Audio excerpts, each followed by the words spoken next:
Okay, thank you. This is amazing to be able to speak here and tell you what I've been doing with the IBA data. I am supervised by Tom van der Valk. He's in Edinburgh right now talking about mammoths, so that's why he can't present this, but I'll tell you a bit about what we have been doing. I'm just going to go over a few basics between metabarcoding and metagenomics, the aims of this initial study, some hurdles in metagenomics, some basics in what is k-mer classification, which is what we use, some results that we obtained, and next steps. So this might be very basic for some of you that are here, but I wanted to make it basic so that we can make sure that we're all sort of understanding the differences. So we have barcoding and metabarcoding on the one side and shotgun sequencing or genomics on the other side. And barcoding is amazing because you only look for this one region, and if you get this one region of the genome, it can get really cheap and really high throughput really quickly. And with shotgun sequencing, you're targeting the whole genome. So in one, you're looking for barcodes, and in the other, for the entire genomic region. And in this case, with metabarcoding, you can go down to species level quite easily, and the databases are huge. I'll tell you more about that in a bit. And with shotgun sequencing, or when you're working with whole genomes, you can actually go down to individual or population level. So these barcodes are good enough to go down to species level, or maybe even a bit lower.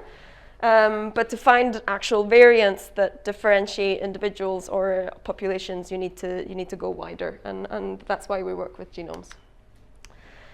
So this is sort of the overview of the work that we did. This is my chapter 1 for my PhD. I'm a third-year PhD student.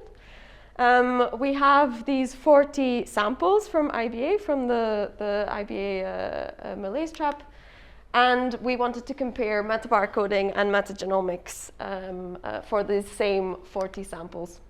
So the idea is to evaluate the performance of metagenomics, but also can we leverage the genomic content of these samples for population genetic analyses. So we're getting this huge effort of these 200 sites and more in Madagascar. We're getting all of this DNA, but at the end only using, if we do metabarcoding only, we just use a small fraction of it. So the entire rest of the genomic content is basically there up for grabs, and we can actually use it. Some problems though. The first is genome sizes. So metagenomics is really advanced and really common when it's about bacteria or microbes, because their genomes are really small. And it's quite easy to make databases that can fit a lot of these reference genomes for bacteria. But when you look at insects or when you look at mammals, this becomes unfeasible really, really quickly. So if you want to do a database of microbia taxa, it'll be manageable, maybe like 0.3 terabytes of data. Insects, maybe a little bit bigger. Mammals, it's like unmanageable completely.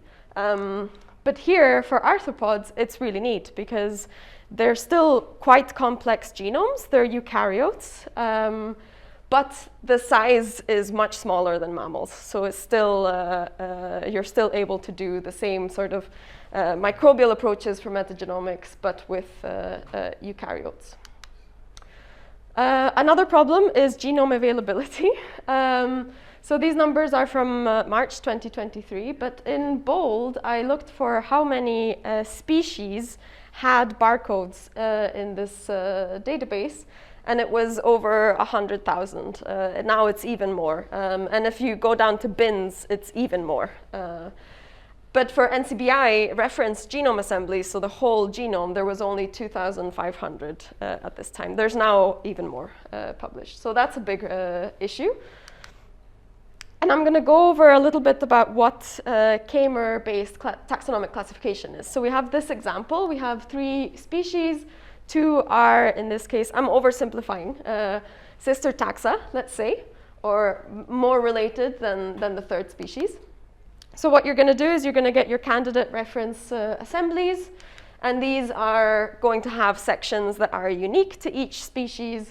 sections that are unique to, in this case, Holometabola, and sections that are common for all 3 species, right?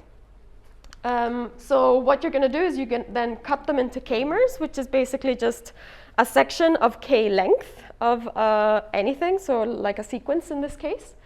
And you don't actually do it, the software does it. But the idea is that you cut this into k-mers, and that is your database. And this is because if these 2 sections, if these 2 k-mers, say, are the same, they come from 2 different assemblies, but if they're the same, then in my database, I only need to store it once. Okay, so that's why you can make really, really big databases. And then you cut your data into k-mers, and the software basically finds the matches. Yeah. Okay, so you're going to have matches that are unique to each species. So the software is going to tell you this is 100% this species. Then you're going to have matches or reads that are matching only to say, Holometabola. And then you're going to have some that are shared between all of them, right? So that's how a k-mer-based classification works. And so we built 3 of these Kraken2 databases. One was from GTDB, which is a really big, nicely curated microbial database. So Nikolai helped us to build that one. I then built a database with all arthropod reference assemblies available on NCBI at this time. So that amounted to 1.1 terabyte, which is equivalent to about 2 years of uninterrupted music, just in data terms. And Chen Yu, another PhD student in our lab, created a plant database for her own pipeline, containing reference assemblies from Philo Norway and NCBI genomes as well. So we classified all of this data against the microbial database. Anything that wasn't classified moves on to the arthropod database. Anything that wasn't classified moves on to the plant database. And this is more or less our results. So this, what you see here are the reads. So x-axis is the reads, and then we have the samples vertically. And the first section of these bars is the proportion of reads, or the number of reads that were classified as microbes. Then in orange, we have the arthropod reads, finally plants, and then everything that was unclassified. And more or less, we find much agreement between both methods. In fact, we just had it confirmed, thanks Frederick, that none of the species that we identified with metagenomics failed to be identified with metabarcoding. It's not the same the other way around. This is a new method that we're still perfecting. So we're working on ways to filter this data with these great spike-in species or taxa that the IBA has included in their samples. So we're working on how many reads did the spike-in have, and then where do I put my threshold to be able to consider this hit as a true positive. So we're still working on this. And we were able to sort of see and compare what did metagenomics find, what did metabarcoding find, and where did they agree. So the main thing I wanted to show with this plot is that you see a lot of orange circles, and that basically means that we got a signal from metagenomics, but our filtering removed this hit. So we're not really good at figuring out where the filtering is yet. But maybe the most interesting part of this project is that we were able to get genome-level data from these bulk DNA samples. So we got some common carder B genomes, and we compared them with previously published genomes, so from tissue, where they actually saw the bumblebee and sequenced it, and from our samples, which are in orange. So previously published genomes are all in blue in these plots, and ours are in orange. And our findings basically agree with what others have been finding. So this is more like a proof of concept sort of approach to this PopGen analysis. So we can see that our samples are clustering in with Sweden, for example, or that our Gotland sample from the Malay strap is clustering with other Gotland samples that are not from bulk DNA. I also found some interesting co-occurrences. So this is also sort of under development. Maybe it's not the most intuitive result.